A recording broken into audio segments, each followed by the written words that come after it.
Grab a cup of coffee and start your day with Change Your Attitude, Change Your Life. Change Your Attitude, Change Your Life features stories to inspire, motivate, and empower you. Live your best life now. Listen, learn, think, and decide. Change Your Attitude, Change Your Life. Visit cyacyl.com.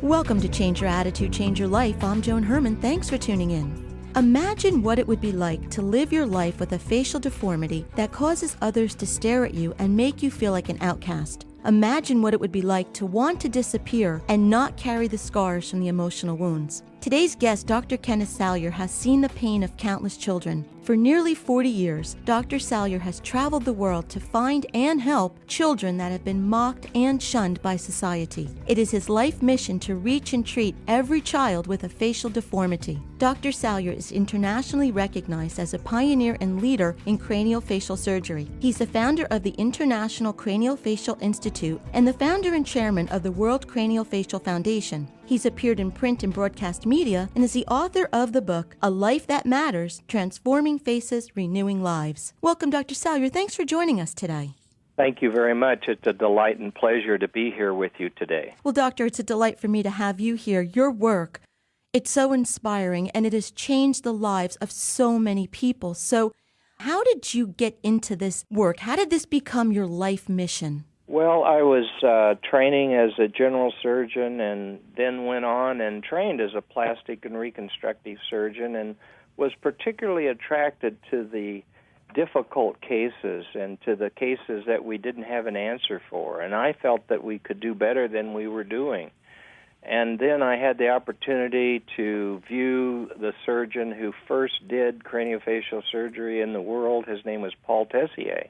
And I knew then that was the answer for many of these children and adults who before we couldn't correct, we couldn't improve. So that's how I got started, and I built an international center in Dallas and attracted patients here in Dallas from 75 countries and every state in the U.S. and performed over 16,000 operations. From that learning experience, I wanted to share it with others and share it with half of the world that has no access.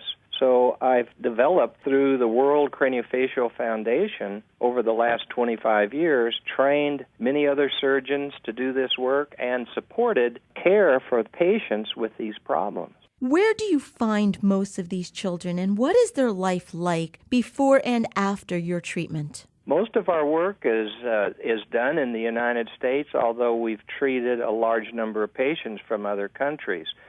This deformity, craniofacial deformities, which includes cleft lip and palate, but is not the only diagnosis, occurs 1 in 500 births all over the world, in the U.S.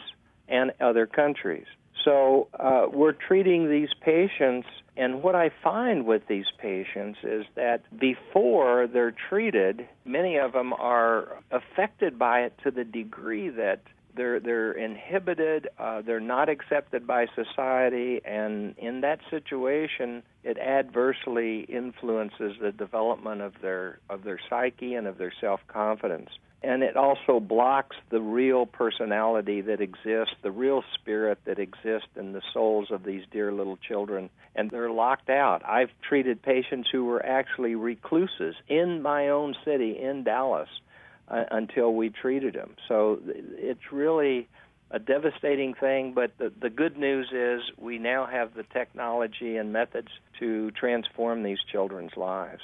Is there an age when a child is too young or too old for this type of treatment? No, there isn't.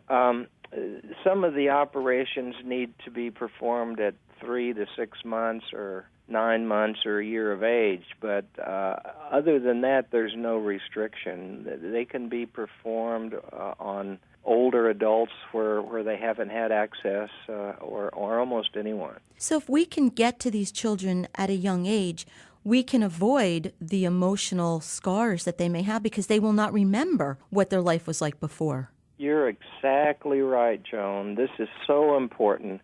The development of self-image, in other words, awareness that you have a problem, doesn't come until body image is developed, and that usually occurs at various ages, but around 5 years of age, 4 to 5 years of age. So prior to that time, these dear little children have no concept that they're any different than anyone else.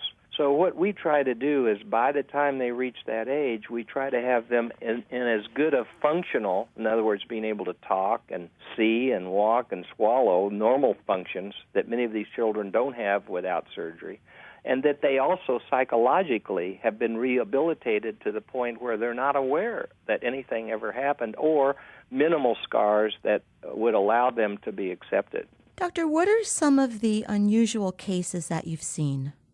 I've seen literally hundreds of unusual cases because we developed a center that wanted to treat the most difficult cases that there are and take on the most difficult. Example is the Egyptian twins who were conjoined at their head, vertically at the tops of their heads, and were laying out flat and couldn't mobilize and totally had major deformed heads, were sharing a part of their brain, sharing a part of their skull and blood vessels, and there was no way they were going to have a life at all. And we took on this most difficult case as a charity case, 2 little boys from Egypt, and treated those with a multidisciplinary team, doctors and healthcare deliverers from all walks of life in Dallas and all religions and all backgrounds, helping 2 little Muslim boys in a 36-hour operation that took almost a year to plan, and we didn't know what the outcome was going to be. And they were high-profile case with a lot of media, and we didn't know could we successfully do it or not. We felt that we could, but our chances of doing it were minimal. What does it feel like achieving that type of success? I can't tell you how rewarding it is to transform the lives and allow children like that to lead normal lives. I talked recently to Ahmed and Mohammed in Cairo by phone, and they said, "Hello, Dr. Salyer, how are you doing? We love you, we miss you, and we're doing very well," in English. And they speak Arabic and English today, and they're wonderful little young men. Doctor, you've said that many young people with terribly disfiguring diseases possess special gifts, insights, sensitivities, and a profound humanity that you commonly see only in people far older. Why do you think that's the case? I think it's a God-given compensation for their being deformed and potentially rejected, and it's sort of a very courageous kind of thing that I see in these children. And I see through the deformity, though, when I look in their children's faces, and I see the beautiful little souls that exist behind the mask of deformity, and I know that they can lead normal lives, but they somehow really touch my heart. I mean, it's like a soulful joining with these children, and it's probably because one of the reasons I was a child with asthma and felt alone and rejected and melancholy, and so I think that we have something in common, and it's moved me to reach out and help these dear children. Doctor, when you see a child like this and you see into their human spirit, what lessons can they teach us? We're talking about deformity and craniofacial issues, but there are people going through all different types of challenges in their lives. And what lessons can these children teach us that we can hopefully make our situation more bearable in life? Well, one of the main things is courage and determination and persistence and a will to get rid of what's bothering them or what's inhibiting them or keeping them from being accepted in society, and be willing to go through multidisciplinary care during the time that they're growing until they're fully grown, and see many, many visits to the doctors and undergo anesthesia and surgery and be very strong and still determined, and then be able to overcome any of these problems and be able to lead a life that's meaningful. One of the most moving parts of the whole story is that these children go on, and I've watched them grow up, and many of them go into the healthcare field. Many of them go into fields where they can help their fellow man. So that one of the lessons we can learn from these children is that the real rewards in life come from reaching out and helping others. And by so doing, we are the ones who become most rewarded. And I think that that's something very important for everyone to think about. Service to others is really a key to life. And also, when you were speaking a moment ago, I think when we're going through a challenge in life, we tend to want a quick fix. But these children can teach us, as you were saying, that often you have to go through very difficult times to come out to the other end. And whether it be in this situation where there are surgeries and healing and recovery and rehab and so forth, or maybe it's just facing a fear with whatever our situation is, if we persevere and get through those difficult times, there is light at the end of the tunnel. I think we can learn from our mistakes, and we can learn from the obstacles in our life, and the obstacles in our life are actually there for us to go on and learn from those and become even better and do better. And I've had that experience in my own life, where at one time in my life I was fired from the university, and I was in a divorce,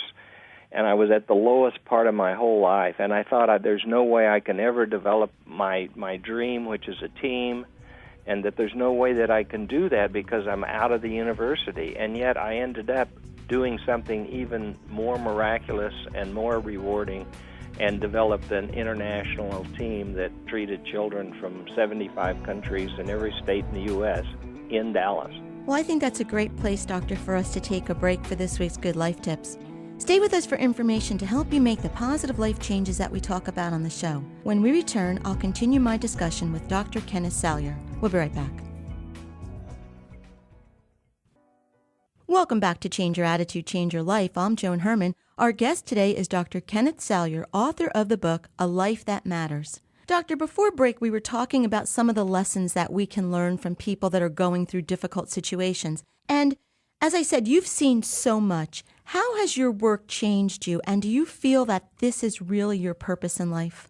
My work has touched me to the extent that I've been more in touch with my love and compassion for my fellow man, to the extent where I know now that for me, I'm doing the work that was meant to be, and that really I'm doing God's work. I'm really doing my spiritual work, and it's taking me to a higher level of consciousness.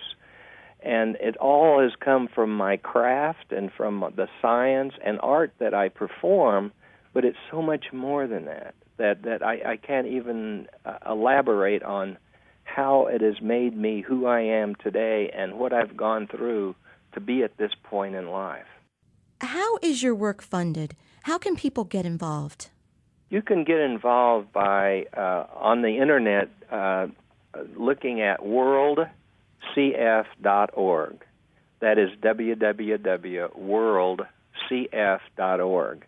And you'll see all of the work of the foundation and all of the centers we've developed and the children we've helped. And if you want to, and I would hope you would be so moved, you can make a donation on the Internet through that website and help many, many more children lead lives that are meaningful and release them from the mask of deformity.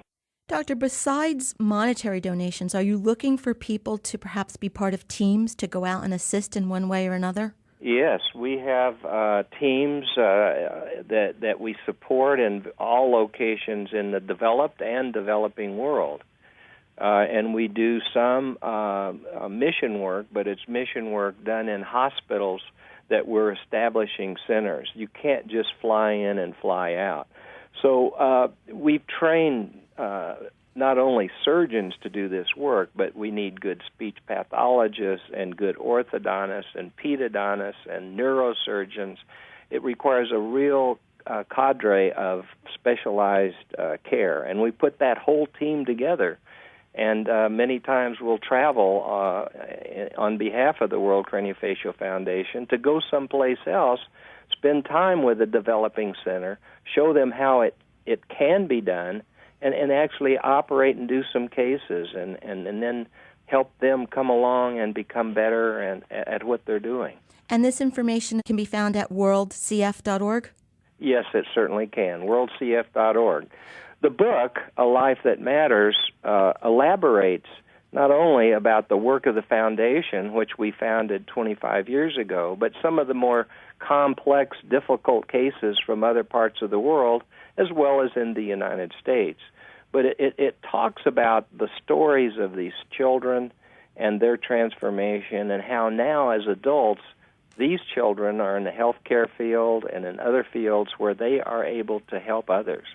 And it's quite an inspiring story, and the lessons we can take from it is to simply be inspired to lead a life that matters. Doctor, do you think we put too much emphasis on external beauty? I think that we do, but it's too bad because that's the way it is. If you do not, attractive people do better in life than those who are not attractive. And so our goal, my goal for the children, is not just correct the deformity, but actually make them as beautiful and balanced and harmonious as possible, so that they will be accepted by their peers and by everyone. The book is A Life That Matters by Dr. Kenneth Salyer. If you'd like more information, you can visit the website worldcf.org. That's worldcf.org. And as always, you can visit our website, cyacyl.com. That stands for Change Your Attitude, Change Your Life. While on our site, read the digital magazine, listen to past shows as podcasts, take part in our book club, sign up for the mailing list, and be sure to follow the show on Facebook and Twitter. Doctor, in our remaining moments, what would be something that you would like our listeners to take away from this interview? I think that you become what you think about. And actually, you can pre-visualize yourself, and you can think about it and work at it, and you can become who you want to be. And the idea and attitudes and concepts or events that happen in your life happen for a reason. And you need to be cognizant of those and make the right choices. We have so many choices today that it's very difficult to know which way to go or how to do things. And you need to make good choices and follow your passion and give back. By so doing, you will be rewarded and lead a life that will be most rewarding to you and to others. Doctor, thank you for spending time with us. You are truly doing God's work, touching the lives of so many. You know, I always say that no one can ask for anything more in life than to have work that you love that adds benefit to the world and helps other people. And you've been blessed to find that. So thank you for all you do. I mean, I'm just really inspired by you, and I'm glad that you are here. That's what it's all about. I'm glad you are inspired, and keep on your good work and keep on with your wonderful show, and I hope you're very successful. This is Change Your Attitude, Change Your Life. I'm Joan Herman. Thanks for tuning in.